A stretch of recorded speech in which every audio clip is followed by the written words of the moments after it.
So well WhatsApp guys, तो कैसे हैं आप लोग। मैं हूँ आया करता हूँ एक कौन वीडियो में आपके सामने प्यारे YouTube channel unique talk science Ranjan पे। सो गाइस, आज की वीडियो में हम लोग करने वाले हैं narration chapter number 2 of English practice. ये इंग्लिश ग्रामर का चैप्टर नंबर 2 है गाइस। ये बहुत इंटरेस्टिंग चैप्टर है।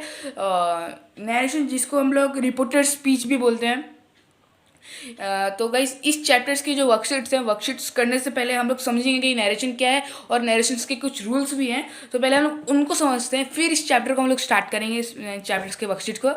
तो पहले हम लोग उनको समझते हैं।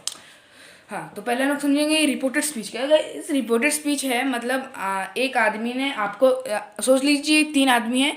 एक पहले आदमी ने दूसरे आदमी को कुछ बोला। अब दूसरा आदमी तीसरे आदमी को जाके वही वही सेम चीज़ बोलेगा उसको। अब वो उस पर डिपेंड करता है क्या वो डायरेक्टली उसको बोलेगा या इनडायरेक्टली बोलेगा। अब ये दोनों में डिफरेंस क्या है तो देखते हैं। तो रिपोर्टेड स्पीच 2 तरह के होते हैं, एक डायरेक्ट स्पीच और एक इनडायरेक्ट स्पीच।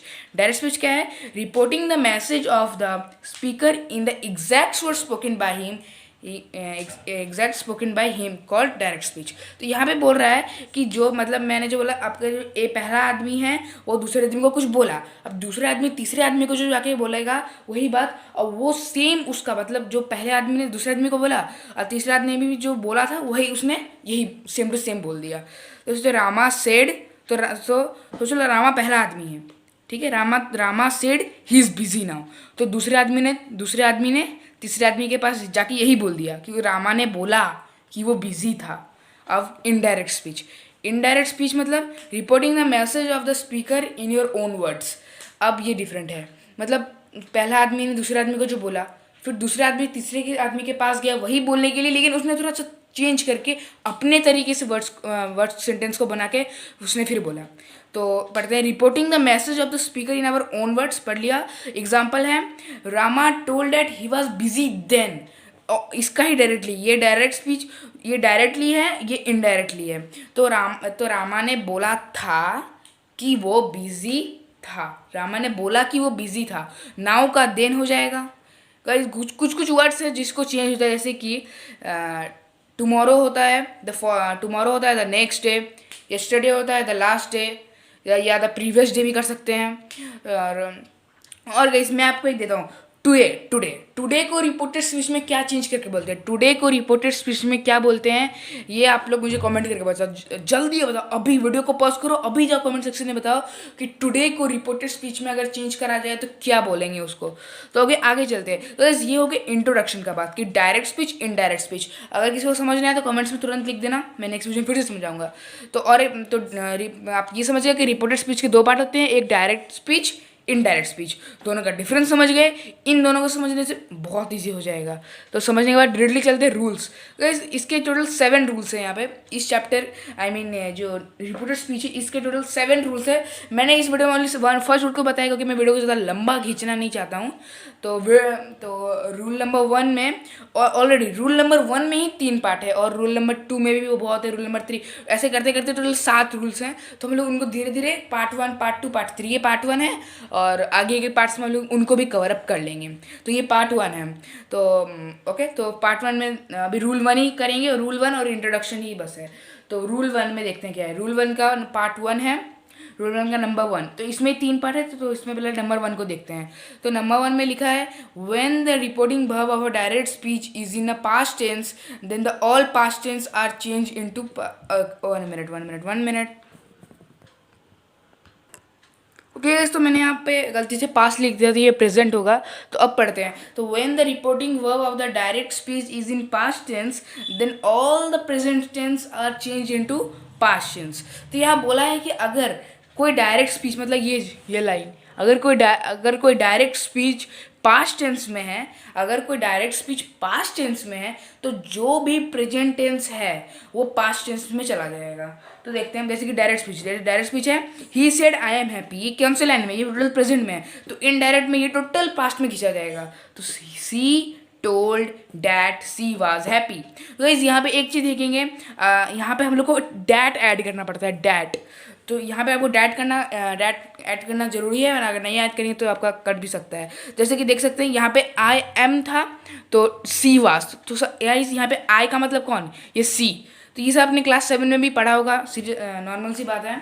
तो आई एम हैप्पी मतलब सी वाज हैप्पी, तो सी सेड क्या है मतलब उसने बोला कि मैं हैप्पी हूँ, तो ये बोली उसी का जस्ट थोड़ा सा चेंज करके कि सी told that she was happy. तो यहाँ पे ये प्रेजेंट में था, इसको पास्ट में कर दिया, टोटल प्रेजेंट में रहेगा तो ये पास्ट में हो जाएगा। चलते हैं रूल 1 का सेकेंड नंबर पार्ट में। यहाँ बोल रहा है कि in indirect speech tense do not change if the word use in with the talk of habitual action and the natural truth. तो यहाँ पे बोला गया है कि अगर कोई टेंस का वर्ड यूज, अगर कोई हैबिचुअल एक्शन और नेचुरल ट्रूथ को यूज करके बना हुआ है तो वो चेंज कतई नहीं होगा, एकदम भी चेंज नहीं होगा। तो यहाँ पे ये हैबिचुअल एक्शन और नेचुरल ट्रूथ का मतलब है कि ऐसा जो कोई कभी चेंज नहीं, जैसे कि इसको हम लोग कभी पास्ट टेंस में नहीं कर सकते, जैसे कि the air is important for us, the sun is important for the light, okay, the sun to provide such light. तो ऐसे करते, एक एग्जाम्पल भी दिया हुआ है कि he said we can not live without air. तो यहाँ पे देख सकते, he said we can not live without air, ये टोटल प्रेजेंट में है कि उसने बोला कि हम लोग एयर के बिना नहीं रह सकते। और अगर हम लोग इसको इनडायरेक्ट में कन्वर्ट करना चाहेंगे तो क्या होगा देख सकते हैं, हीट, एक 1 मिनट में कॉपी खोल लेता हूँ दिखाई दे आप लोगों को। He told that we can not live without air. तो ये कुछ भी चेंज नहीं हुआ, अगर आप देखेंगे तो कुछ भी चेंज नहीं हुआ है। He told that we can, बस ये एक डैट बैठ गया है और टोल्ड आ गया है, तो he told that we can not, ये सब चेंज नहीं होगा। वो जो हैबिचुअल एक्शन और नेचुरल ट्रूथ है ये कभी भी चेंज नहीं होते हैं। तो ये आपके पास एक ध्यान में रखना है, ये बहुत ही इंपॉर्टेंट बात है। आप चलते हैं नंबर 3 में। तो नंबर 3 में है in direct speech tense do not change of the reporting verb is in if the it is in future tense, future tense और प्रेजेंट टेंस। तो यहाँ बोला कि अगर डायरेक्ट स्पीच का टेंस नहीं चेंज होगा अगर रिपोर्टिंग वर्ब का टेंस फ्यूचर या फिर प्रेजेंट टेंस में है। तो देख सकते हैं D, she says slash will says she is going. तो मतलब यहाँ पे क्या बोला गया है, प्रेजेंट टेंस भी हो सकता है, फ्यूचर भी हो सकता है, तो दोनों को बोला है कि दोनों ही हो सकता है। तो सी सेज या will says she is going, तो ये इनडायरेक्ट स्पीच में वैसा का वैसा ही रहेगा, चेंज नहीं होगा। प्रेजेंट और फ्यूचर कभी भी इनडायरेक्ट में चेंज नहीं होगा। तो सी सेज या will says she is going. तो गाइस ये बहुत इजी था। ये तो रूल 1 है और बाकी रूल 6 भी हैं। तो नेक्स्ट पार्ट में अगर मैं कोशिश करूँगा तो कुछ 3-4 हो जाएंगे और एक पार्ट में ये वीडियो ख़त्म हो जाएगा। तो टोटल 3 पार्ट्स रहेंगे इनके रूल्स पे, और इनके नॉर्मली इनको समझने में हम लोग को 3 पार्ट्स लग जाएंगे। फिर हम लोग वर्कशीट्स में जाएंगे और उनको भी कंप्लीट करेंगे। तो ये मैंने एक नया सीरीज स्टार्ट कर दिया है इंग्लिश का। तो गाइस और टेंशन नॉट, हम लोग लिटरेचर पे भी ध्यान देंगे। तो आज के लिए बस इतना ही, मिलते हैं नेक्स्ट वीडियो में, तब तक। और हाँ, और वो जो मैंने पूछा था थोड़ा देर पहले ही कि टुडे को हम लोग अगर रिपोर्टेड स्पीच में चेंज करेंगे तो टुडे रिपोर्टेड स्पीच में क्या बन जाएगा। तो ये आप नीचे कमेंट भी करके जल्दी से बता दीजिए। और आप मुझे इंस्टाग्राम पे ही फॉलो कर सकते हैं, मेरा यूज़र आईडी आपको स्क्रीन पे दिख रहा होगा इस समय।